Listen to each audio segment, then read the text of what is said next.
നമസ്കാരം പ്രിയ സുഹൃത്തുക്കളെ. സ്വന്തമായി ഒരു വീട് നിർമ്മിക്കുക എന്നത് എല്ലാവരുടെയും ഒരു സ്വപ്നമാണ്. പലപ്പോഴും വ്യക്തമായ അറിവും ധാരണകളും ഇല്ലാത്തതുകൊണ്ട് പല കാര്യങ്ങളിലും നമ്മൾക്ക് വീട് പണിയിൽ കോംപ്രമൈസ് ചെയ്യേണ്ടതായി വരുന്നുണ്ട്. ഒരു സാധാരണ മനുഷ്യന് ഒരു പ്ലാൻ എങ്ങനെ തയ്യാറാക്കാം എന്നൊന്നും അറിയാത്തതുകൊണ്ട് നമ്മൾ ആർക്കിടെക്റ്റിനെയോ അല്ലെങ്കിൽ കോൺട്രാക്ടർമാരെയോ നമ്മൾ സമീപിക്കാറുണ്ട്. നമ്മൾ അവിടെ നിന്ന് വഞ്ചിതരാകപ്പെടാറുമുണ്ട്. എന്നാൽ നമ്മൾക്ക് അത്യാവശ്യം നമ്മൾ അറിഞ്ഞിരിക്കേണ്ട ചില കാര്യങ്ങൾ നമ്മൾക്ക് തന്നെ പഠിക്കുവാനായിട്ട് സാധിക്കും. അങ്ങനെയുള്ള ചില കാര്യങ്ങളാണ് ഞാൻ ഈ വീഡിയോകളിലൂടെ നിങ്ങളിൽ എത്തിക്കാനായിട്ട് ശ്രമിക്കുന്നത്. Welcome to my YouTube channel.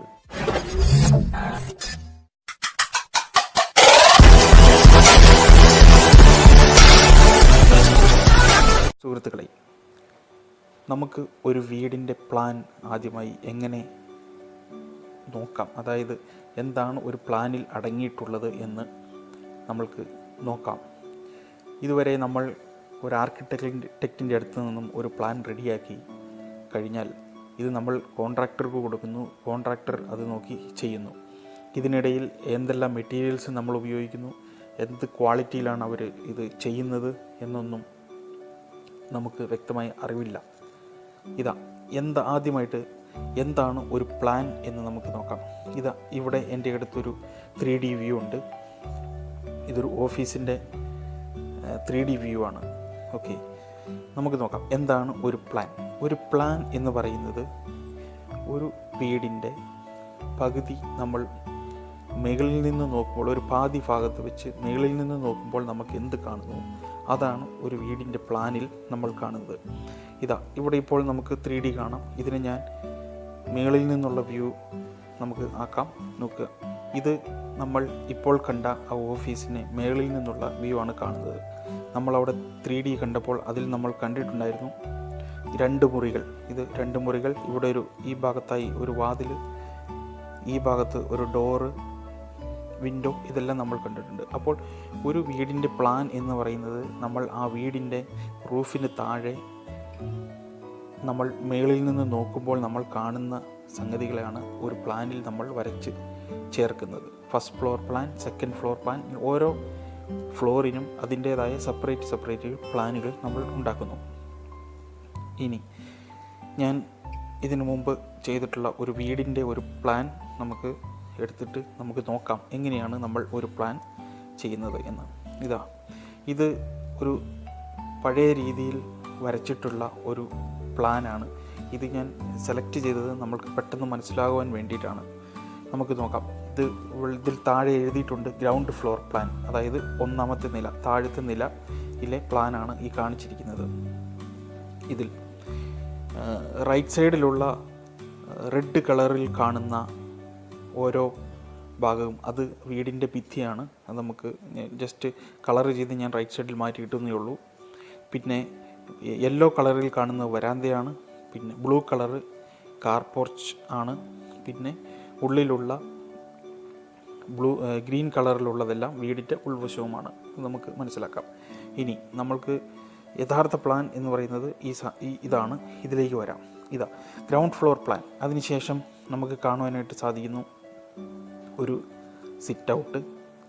അവിടെ സിറ്റ് ഔട്ട് ആ സിറ്റ് ഔട്ട് കഴിഞ്ഞ് D എന്ന് എഴുതിയിട്ടുണ്ട്. D എന്നത് ഇൻഡിക്കേറ്റ് ചെയ്യുന്നത് ഡോർ ആണ്. പിന്നെ അവിടെ നമുക്ക് കാണാം ഒരു ഈ ഭാഗത്തായിട്ട് ഇത് നമുക്ക് കാണാനായിട്ട് സാധിക്കും ഒരു ഗ്രീൻ ലൈനും ഒരു കർവും. അത് നമ്മളുടെ ഡോർ എങ്ങോട്ട് തുറക്കണം എന്നുള്ള ഇൻഡിക്കേഷനാണ് ആ കാണിച്ചിരിക്കുന്നത്. അതിനുശേഷം നമ്മൾ ഉള്ളിലേക്ക് വരിക. നമുക്ക് ഡ്രോയിങ് റൂം കാണാം. ഡ്രോയിങ് റൂമിൻ്റെ സൈസ് അവിടെ എഴുതിയിട്ടുണ്ട്. 300 by 330 എന്നാണ് എഴുതിയിരിക്കുന്നത്. അതായത് 300 സെൻറ്റിമീറ്റർ. 300 സെൻറ്റിമീറ്റർ എന്ന് പറയുന്നത് 3 മീറ്റർ. അപ്പോൾ നമ്മളിത് വായിക്കുമ്പോൾ 300 ആണ് ആദ്യം എഴുതിയിരിക്കുന്നത്. അപ്പോൾ ആദ്യം എഴുതിയിരിക്കുന്നത് ഹൊറിസോണ്ടൽ ആയിരിക്കും. അതായത് ഇങ്ങനെയുള്ള ഇത് ഹൊറിസോണ്ടലായിട്ട് ഉള്ള ആ ഒരു ഡയമെൻഷൻ ആയിരിക്കും ആദ്യം എഴുതുക. അതിനുശേഷം വെർട്ടിക്കൽ ഡയമെൻഷൻസ് എഴുതിയിട്ടുണ്ട് 330. അതിനുശേഷം ഒരു ഓപ്പണിംഗ് ആണ്. അവിടെ ആർച്ച് ആവാം, എന്ത് വേണമെങ്കിലും ആവാം. അത് ഇതിൽ ക്ലിയർ ആയിട്ട് നമ്മൾ ഇതിൽ കാണിച്ചിട്ടില്ല. അടുത്തത് ഉള്ളിലേക്ക് കയറുമ്പോൾ ഫാമിലി ലിവിങ്, ഡൈനിങ്, ഡൈനിങ്ങും ജസ്റ്റ് ലിവിങ് ഏരിയ എല്ലാം കൂടെ ഒരുമിച്ചായിട്ടാണ് അതിൽ കൊടുത്തിരിക്കുന്നത്. അതിനുശേഷം വലത്തേക്ക് വരിക. ഇവിടെ വന്നു കഴിയുമ്പോൾ D1 ഉണ്ട്. അതിനുശേഷം അടുത്ത ഇതിൽ വരുമ്പോൾ ടോയ്ലറ്റ്, ഡൈനിങ്, ടോയ്ലറ്റ്. ഇവിടുന്ന് അടുത്ത കിച്ചണും ഡൈനിങ്ങും തമ്മിൽ വലിയൊരു ഗ്യാപ്പ് നമുക്കിവിടെ കാണാനായിട്ട് സാധിക്കും. അത് ഓപ്പണായിട്ടിട്ടിരിക്കുന്നതാണ്. സാധനങ്ങളുടെ ഉള്ളിലേക്ക് കൊണ്ടുവരാനും ഒരു ഡൈനിങ്ങും കിച്ചണും തമ്മിൽ ബന്ധപ്പെട്ടിരിക്കുന്നതുകൊണ്ടും ഈ ആർക്കിടെക്റ്റ് അങ്ങനെയാണ് ചെയ്തിരിക്കുന്നത്. അപ്പോൾ അത് കാണാം. അപ്പോൾ അവിടെ കിച്ചൻ്റെ സൈസ് നമുക്ക് 395/230 എന്ന് എഴുതിയിട്ടുണ്ട്. അതിനുശേഷം നമുക്ക് കാണാം വീണ്ടും D1 കാണാം. ഈ D1, D2 ഇതൊക്കെ എന്താണെന്ന് ഞാൻ പറയാം. അത് കഴിഞ്ഞ് നമുക്ക് വർക്ക് ഏരിയ എന്ന് എഴുതിയിരിക്കുന്നത് കാണാനായിട്ട് സാധിക്കും. വർക്ക് ഏരിയ ഉണ്ട് അവിടെ. ഇതിലൊന്നും മെഷർമെൻറ്റ് എഴുതിയിട്ടില്ല. എപ്പോഴും നിങ്ങൾ മെഷർമെൻറ്റ് ഉണ്ടാവും. മെഷർമെൻറ്റ് എപ്പോഴും ശ്രദ്ധിക്കുക. ഹൊറിസോണ്ടൽ ആദ്യം എഴുതും, അത് കഴിഞ്ഞിട്ടായിരിക്കും വെർട്ടിക്കൽ എഴുതുക. ഇവിടെ ഗ്രില്ല് കാണിച്ചിട്ടുണ്ട്. ഇനി നമ്മൾ തിരിച്ചു വന്നു കഴിഞ്ഞാൽ നോക്കുക, ഡ്രോയിങ് റൂമിൽ വന്നു.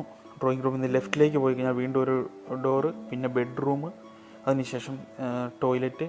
വീണ്ടും ഈ ഭാഗത്തേക്ക് വന്നാൽ ഇവിടെ 2 ബെഡ്റൂം, ഇവിടെ ഒരു ടോയ്ലറ്റ്. ഇത്രയും നിങ്ങൾക്ക് ഈസി ആയിട്ട് മനസ്സിലാക്കുവാനായിട്ട് സാധിക്കും. ഇനി നമുക്കിതിൻ്റെ മെഷർമെൻറ്റിലേക്ക് കടക്കാം. ഇവിടെ നോക്കാം, ഈ 2 ലൈനുകൾ നമുക്ക് എല്ലായിടത്തും കാണുവാനായിട്ട് സാധിക്കും. ഈ ലൈനും ഈ ബ്ലാക്ക് കളറിലുള്ള ഇത് നമ്മുടെ ഭിത്തിയുടെ വണ്ണമാണ് ഇവിടെ കാണിച്ചിരിക്കുന്നത്. ഇതെല്ലായിടത്തും ഉണ്ട്. അപ്പോൾ ഇവിടെ നോക്കുക, 24 സെൻറ്റിമീറ്ററാണ് ഇവിടെ ഭിത്തിക്ക് ഈ ആർക്കിടെക്റ്റ് കൊടുത്തിരിക്കുന്നത്. ഓക്കെ, ഇനി ഇവിടെ നോക്കുക, ഡി എന്ന് പറയുമ്പോൾ ആ വലതുവശത്തായിട്ട് നമുക്കിവിടെ D എന്ന് എഴുതിയിരിക്കുന്നിടത്ത് കാണാൻ സാധിക്കും 100 × 210 സെൻറ്റിമീറ്റർ. അതായത് ആ D എന്ന് പറയുന്നത് ഡോറാണെന്ന് ഞാൻ ആദ്യം പറഞ്ഞു. ആ ഡോറിൻ്റെ സൈസാണ് അവിടെ എഴുതിയിരിക്കുന്നത്. അപ്പോൾ D എന്ന് പറയുന്നത് 100, അതായത് 1 മീറ്റർ വീതിയും 210 സെൻറ്റിമീറ്റർ ഹൈറ്റുമുള്ള ഒരു ഡോറാണ് അവിടെ വരുന്നത്. ആ ഡോറ് കുറച്ച് വലുതാണ്. 1 മീറ്റർ എന്ന് പറയുമ്പോൾ ആ വീട്ടിലെ ഏറ്റവും വലിയ ഡോറാണ്. കാരണം അതാണ് ആ വീടിൻ്റെ മെയിൻ എൻട്രൻസ്. അതുകൊണ്ടാണ് അതിന് സൈസ് കൂടുതൽ വെച്ചിരിക്കുന്നത്. അതിനുശേഷം നിങ്ങൾ വീണ്ടും മുറികളുടെ ഡോറ് നോക്കുക. D1 എല്ലാം D1 ആണ് കൊടുത്തിരിക്കുന്നത്. D1ൻ്റെ സൈസ് 90/210 ഹൈറ്റ് അവിടെ മാറുന്നില്ല, പക്ഷേ അവിടെ അതിൻ്റെ വിഡ്ത്ത് കുറഞ്ഞിട്ടുണ്ട്, 90 ആയിട്ടുണ്ട് എന്ന് നമുക്കിവിടെ കാണുവാൻ സാധിക്കും. ഇനി D2 എന്ന് പറയുന്നത് ടോയ്ലറ്റിൻ്റെ ഡോറുകളാണ്. ടോയ്ലറ്റിൻ്റെ ഡോറുകൾ പൊതുവേ നമ്മൾ ചെറുതാണ് വെക്കുക. കാരണം ചെറിയൊരു സ്പേസാണ് അവിടെ. നമ്മൾ വലിയ ഡോർ വെക്കേണ്ട ആവശ്യമില്ല. ഒരാൾ ഉള്ളിലേക്ക് കയറാനുള്ള ഇത് മതി. അതുകൊണ്ടാണ് നമ്മൾ 80 സെൻറ്റിമീറ്റർ/210 സെൻറ്റിമീറ്റർ എന്ന D2 എന്ന് പറയുന്നത്. അപ്പോൾ ഇവിടെ സൈസ് എഴുതേണ്ട ആവശ്യമില്ല. D1, D2 എന്ന് എഴുതിയാൽ തന്നെ നമുക്ക് മനസ്സിലാവും എന്താണ് അതിൻ്റെ സൈസ് എന്ന്.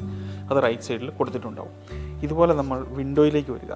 വിൻഡോയിൽ വരുമ്പോൾ ഇത് സ്റ്റാർട്ട് ചെയ്യുന്ന ഇവിടെ നോക്കുക, ഇവിടെ W3 എന്ന ഒരു വിൻഡോ നമുക്കിവിടെ കാണാൻ സാധിക്കും. W3 എന്ന് പറയുമ്പോൾ ഇവിടെ റൈറ്റ് സൈഡിൽ നോക്കൂ, 150/120 സെൻറ്റിമീറ്ററാണ് അത് കൊടുത്തിരിക്കുന്നത്. 150 ഞാൻ പറഞ്ഞ പോലെ അതിൻ്റെ വിഡ്ത്താണ്, 120 അതിൻ്റെ പൊക്കമാണ്. ഈ 3 എന്ന് ഇൻഡിക്കേറ്റ് ചെയ്യുന്നത് അത് എത്ര പാളി ആണ് എന്നാണ്. ഇവിടെ നമ്മൾ ഇതിൻ്റെ 3 പാളിയായിട്ട് തിരിച്ചിരിക്കുന്നത് നമുക്ക് കാണാനായിട്ട് സാധിക്കും. അതുകൊണ്ടാണ് അതിൻ്റെ W3 എന്ന് എഴുതിയിരിക്കുന്നത്. ഇനി നമ്മൾ നോക്കി പുറകുവശത്തേക്ക് വന്നാൽ ഇവിടെ ഒരു W4 കാണാം. അത് 4 പാളി ജനലായതുകൊണ്ടാണ് അതിൻ്റെ W4 എന്ന് ഇൻഡിക്കേറ്റ് ചെയ്തിരിക്കുന്നത്. അപ്പോൾ W4 ആകുമ്പോൾ അതിൻ്റെ സൈസ് കൂടും, 200/120 ആയിരിക്കും. പിന്നെ ഇവിടെ ഒരു ഗ്രില്ല് കാണിച്ചിട്ടുണ്ട്. ഗ്രില്ല് അതിൻ്റെ സൈസ് അവിടെ ഇതിലെഴുതിയിട്ടില്ല, പക്ഷേ അത് നമുക്ക് ഡിറ്റർമൈൻ ചെയ്യാനായിട്ട് സാധിക്കും. പിന്നെ വി എന്ന് പറയുന്നത് വെൻറ്റിലേറ്റേഴ്സാണ്. പഴയ വീടുകളിലെല്ലാം വെൻറ്റിലേറ്ററുകളാണ് നമ്മൾ വെച്ചിരുന്നത്. ഇപ്പോൾ എല്ലായിടത്തും എക്സോസ്റ്റും അതുപോലെയുള്ള സംഗതികളൊക്കെ ആയി. പക്ഷേ അവിടെ നമ്മൾ V എന്ന് കാണിച്ചിട്ടുണ്ട്. അത് വെൻറ്റിലേറ്ററാണ്. ടോയ്ലറ്റുകളിലാണ് നമ്മൾ വെൻറ്റിലേറ്റർ വെച്ചിട്ടുണ്ടാവുക. എല്ലാ ടോയ്ലറ്റുകളിലും V ഉണ്ടാവും, വെൻറ്റിലേറ്റേഴ്സ് ഉണ്ടാവും. അതിൻ്റെ സൈസ് നോക്കുക, 60/45 സെൻറ്റിമീറ്റർ ഇട്ടിട്ടുണ്ട്. ഇനി ഇത് കൂടാതെ നമുക്കിവിടെ FW3, FW2 എന്ന 2 സംഗതികളാണ്. അത് ഫ്രണ്ട് വിൻഡോ അല്ലെങ്കിൽ ഫ്രണ്ട് വിൻഡോ എന്നാണ് അത് ഉദ്ദേശിക്കുന്നത്. അതിൻ്റെ സൈസിൽ നമ്മൾ നോക്കുക, FW2 നോക്കുക, 100/180. അതിൻ്റെ ഹൈറ്റ് കൂടുതലുണ്ട്. W2ഉം W3 ഫ്രണ്ടിൻ്റെ ഹൈറ്റ് കൂടുതലുണ്ട്. അതായത് നമ്മളുടെ ലിൻഡൽ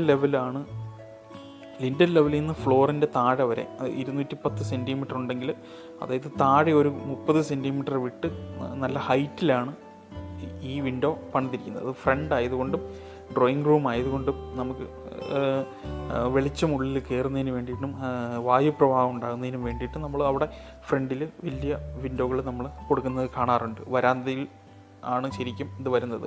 അപ്പോൾ അതിന് വേണ്ടിയിട്ടാണ് അതിൻ്റെ സൈസ് കൂട്ടിയിട്ട് 180 സെൻറ്റിമീറ്റർ ഇട്ടിട്ടുണ്ട്. ഇനി KW3 എന്നത് കിച്ചൺ വിൻഡോയാണ്. കിച്ചൺ വിൻഡോയുടെ സൈസ് നിങ്ങൾ നോക്കിയാൽ കാണാം, അതിന് ഹൈറ്റ് കുറവാണ്. 150x90 ആണ് ഇട്ടിരിക്കുന്നത്. കാരണം അത് നമ്മൾ കിച്ചണിൽ എപ്പോഴും നമ്മൾ സ്ലാബ് തട്ട് വാർത്തിട്ടുണ്ടാവും കുക്കിങ്ങിനുള്ള. അപ്പോൾ അതിൻ്റെ മേളിൽ നിന്നായിരിക്കും എപ്പോഴും വിൻഡോ തുടങ്ങുക. അതുകൊണ്ട് അതിൻ്റെ സൈസ് എപ്പോഴും കുറവായിട്ടുണ്ടാവും. അപ്പം ഇത് നിങ്ങൾക്ക് മനസ്സിലായി കാണും. ഇനി നിങ്ങൾ നോക്കുക, ഇതിൻ്റെ ഏരിയ ഇവിടെ. അതുപോലെ കാർ പോർച്ച്, ഇവിടെ പോർച്ചുണ്ട്. കാർ പോർച്ച് ഇവിടെ കാണിച്ചിട്ടുണ്ട്. അതിൻ്റെ റെക്റ്റാങ്കിളായിട്ട് 2 ഇവിടെ ഒന്ന് കാണിച്ചിട്ടുണ്ട്. ഇത് 2 തൂണുകളാണ്. ഈ കാർ പോർച്ചിൻ്റെ തൂണുകളാണ് ആ കാണിച്ചിരിക്കുന്നത് 2ഉം. അതുപോലെ ഇവിടെ നോക്കുക, ഇവിടെ 2 സർക്കിൾ, 2 വട്ടങ്ങൾ കാണാം. ഇതും ഇതുപോലെ തന്നെ അത് ഒരു തൂണുകളാണ് ഈ കാണിച്ചിട്ടുള്ളത്. ഓക്കെ, ഇനി നമ്മൾ ഇവിടെ നോക്കുക, ഫ്ലോർ ഏരിയ. 1120 സ്ക്വയർ ഫീറ്റാണ്. അത് ഞാൻ മെഷർ ചെയ്തതാണ്. അതായത് നമുക്കിവിടെ നോക്കുക, ഇതിൻ്റെ ഔട്ടർ ലൈനിൽ ഞാൻ റെഡ് കളറിൽ ഒരു ലൈൻ ഇട്ടിട്ടുണ്ട്. ഈ ലൈനാണ് ഈ ഫ്ലോർ ഏരിയ 1120. കാർ പോർച്ചിൻ്റെ ഏരിയ സെപ്പറേറ്റ് അവിടെ 110 സ്ക്വയർ ഫീറ്റ് വരെ കാണിച്ചിട്ടുമുണ്ട്. ഓക്കെ, ഇനി ഇതിൻ്റെ ടോട്ടൽ ലെങ്ത് നോക്കുക. 1030 എന്ന് പറയുന്ന ഈ ലെങ്ത് ഇത് നോക്കുക. ഇത് ഈ അറ്റം മുതൽ ഇങ്ങേയറ്റം കാർ പോർച്ചിൻ്റെ എൻഡ് വരെയുള്ള മെഷർമെൻറ്റാണ് അവിടെ കാണിച്ചിട്ടുള്ളത്. അതുപോലെ ബാക്കിലും നിങ്ങൾക്ക് കാണാം 1075 പുറകുവശം. അതുപോലെ ഇടതുവശത്ത് 100, അതായത് 10 മീറ്ററാണ് അത് ഉള്ളത്. ഇനി വരാന്തയുടെ സൈസ് അതുപോലെ തന്നെ 130 അതിൻ്റെ വിഡ്ത്ത് കാണിച്ചിരിക്കുന്നത്. അതുപോലെ ഈ സൈഡ് 125 കാണിച്ചിരിക്കുന്നത്. ഇതൊക്കെയാണ് സാധാരണ നമ്മളുടെ ഒരു പ്ലാനിൽ ഉള്ളത്. അപ്പോൾ ഒരു പ്ലാൻ നമ്മളുടെ കയ്യിൽ കിട്ടിക്കഴിഞ്ഞ് കഴിഞ്ഞാൽ നമ്മൾക്ക് അതിനെക്കുറിച്ചൊന്നും അറിയില്ല, ആർക്കിടെക്റ്റ് എല്ലാം ചെയ്തുകൊള്ളും എന്നും പറഞ്ഞ് മാറി നിൽക്കാതെ നമുക്കിതിൽ എന്താണ് ഉള്ളത്, ഇപ്പോൾ ഇതിൽ എവിടെ നമുക്കിപ്പം മുകളിലേക്ക് പണിയാനുള്ളവരാണെങ്കിൽ ഇതിൽ എവിടെ സ്റ്റെയർ കേസ് വെക്കാം എന്ന് നമുക്ക് ഇത് നോക്കിയിട്ട് നമുക്ക് തന്നെ തീരുമാനിച്ച് അവരുമായിട്ട് യോജിച്ച് നമുക്കിത് ചെയ്യുവാനായിട്ട് സാധിക്കും. അതുകൊണ്ട് ഒരിക്കലും മടിക്കാതെ ഒരു പ്ലാൻ കയ്യിൽ കിട്ടിയാൽ നിങ്ങൾ തീർച്ചയായിട്ടും അത് നോക്കണം. നോക്കി വേറെ ആരെയും അത് ഏൽപ്പിക്കാൻ സാധിക്കില്ല. നമ്മളുടെ സ്വന്തം വീടാണ്. അതുകൊണ്ട് നമ്മൾ തന്നെ അത് ചെയ്തേ പറ്റൂ. നമ്മളുടെ ഇഷ്ടത്തിനാണ് നമ്മൾ വീട് പണിയുന്നത്. അപ്പോൾ ഇതിനകത്ത് ഉള്ള കാര്യങ്ങളെല്ലാം ഞാൻ എക്സ്പ്ലെയിൻ ചെയ്ത് കഴിഞ്ഞു. ഇവിടെ നിങ്ങൾക്ക് ഞാൻ റൈറ്റ് സൈഡിൽ നേരത്തെ പറഞ്ഞതുപോലെ തന്നെ നിങ്ങൾക്ക് ആ ഭിത്തിയുടെ മാത്രം റെഡ് കളറിൽ കാണിച്ചിട്ടുണ്ട്.